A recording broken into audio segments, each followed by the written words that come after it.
निधिवन का रहस्य। क्या सच में रास रचाने आते हैं रात में राधा कृष्ण?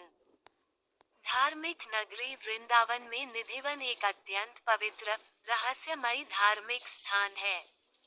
मान्यता है कि निधिवन में भगवान श्री कृष्ण एवं श्री राधा आज भी अर्धरात्रि के बाद रास रचाते हैं।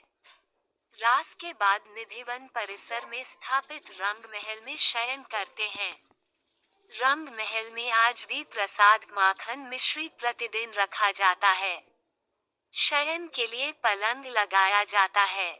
सुबह बिस्तरों के देखने से प्रतीत होता है कि यहाँ निश्चित ही कोई रात्रि विश्राम करने आया तथा प्रसाद भी ग्रहण किया है।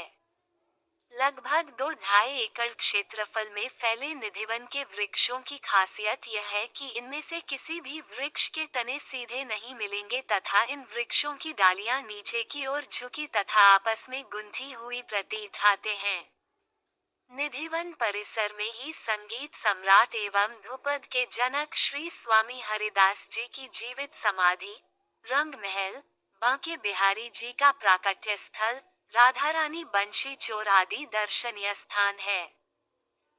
निधिवन दर्शन के दौरान वृंदावन के पंडे पुजारी, गाइड द्वारा निधिवन के बारे में जो जानकारी दी जाती है, उसके अनुसार निधिवन में प्रतिदिन रात्रि में होने वाली श्री कृष्ण की रासलीला को देखने वाला अंधा, गूंगा, बहरा, पागल और उन्मादी हो जाता है ताकि वह इस रासलीला के बारे में किसी को बता ना सके।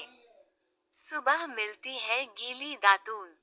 इसी कारण रात्रि 8 बजे के बाद पशु पक्षी, परिसर में दिन भर दिखाई देने वाले बंदर, भक्त, पुजारी इत्यादि सभी यहाँ से चले जाते हैं और परिसर के मुख्य द्वार पर ताला लगा दिया जाता है। उनके अनुसार यहाँ जो भी रात को रुक जाते हैं वह सांसारिक बंधन से मुक्त हो जाते हैं और जो मुक्त हो गए हैं, उनकी समाधियां परिसर में ही बनी हुई है।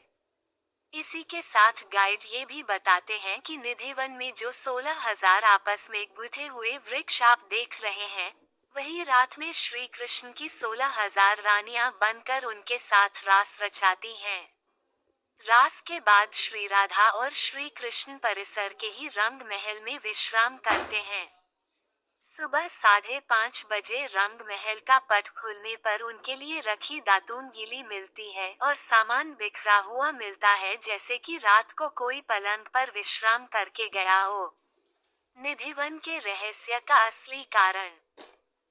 वास्तु गुरु कुलदीप सालूजा बताते हैं कि सच तो यह है कि निधिवन का वास्तु ही कुछ ऐसा है जिसके कारण ये स्थान रहस्यमय सा लगता है और इस स्थिति का लाभ उठाते हुए अपने स्वार्थ के खातिर इस भ्रम तथा छल को फैलाने में वहां के पंडे पुजारी और गाइड लगे हुए हैं, जबकि सच इस प्रकार है। अनियमित आकार के निधिवन के चारों तरफ पक्की चारदीवारी है। परिसर का मुख्य द्वार पश्चिम दिशा में है। परिसर का नृत्य कोण बड़ा हुआ है और पूर्व दिशा तथा पूर्व ईशान कोण दबा हुआ है। गाइड जो 16,000 वृक्ष होने की बात करते हैं वह भी पूरी तरह झूठ है, क्योंकि परिसर का आकार इतना छोटा है कि 1600 वृक्ष भी मुश्किल से होंगे और छतरी की तरह फैलाव लिए हुए कम ऊंचाई के वृक्षों की शाखाएं इतनी मोटी एवं मजबूत भी नहीं है कि दिन में दिखाई देने वाले बंदर रात्रि में इन पर विश्राम कर सके। इसी कारण वह रात्रि को यहाँ से चले जाते हैं। इसलिए मिलती है गीली दातून।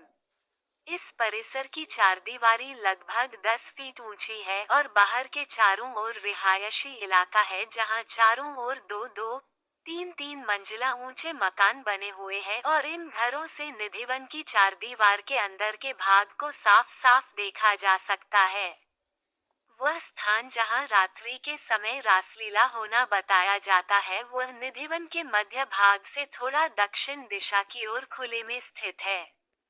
यदि सच में रासलीला देखने वाला अंधा, गूंगा, बहरा हो जाए या मर जाए तो ऐसी स्थिति में निश्चित ही आसपास के रहने वाले यह इलाका छोड़कर चले गए हाते। निधिवन के अंदर जो 15-20 समाधियां बनी हैं वह स्वामी हरिदास जी और अन्य आचार्यों की समाधियां हैं जिन पर उन आचार्यों के नाम और मृत्यु तिथि के शिलालेख लगे हैं। इसका उल्लेख निधिवन में लगे उत्तर प्रदेश पर्यटन विभाग के शिलालेख पर भी किया गया है। इन्हीं समाधियों की आड़ में ही गाइड ये भ्रम फैलाते हैं कि जो रासलीला देख लेता है वह सांसारिक बंधन से मुक्त हो जाता है और यह सभी उन्हीं की समाधियां हैं। रंग महल के अंदर जो दातून गीली और सामान बिखरा हुआ मिलता है, ये भ्रम इस कारण फैला हुआ है कि रंग महल के नैऋत्य कोण में रंग महल के अनुपात में बड़े आकार का ललित का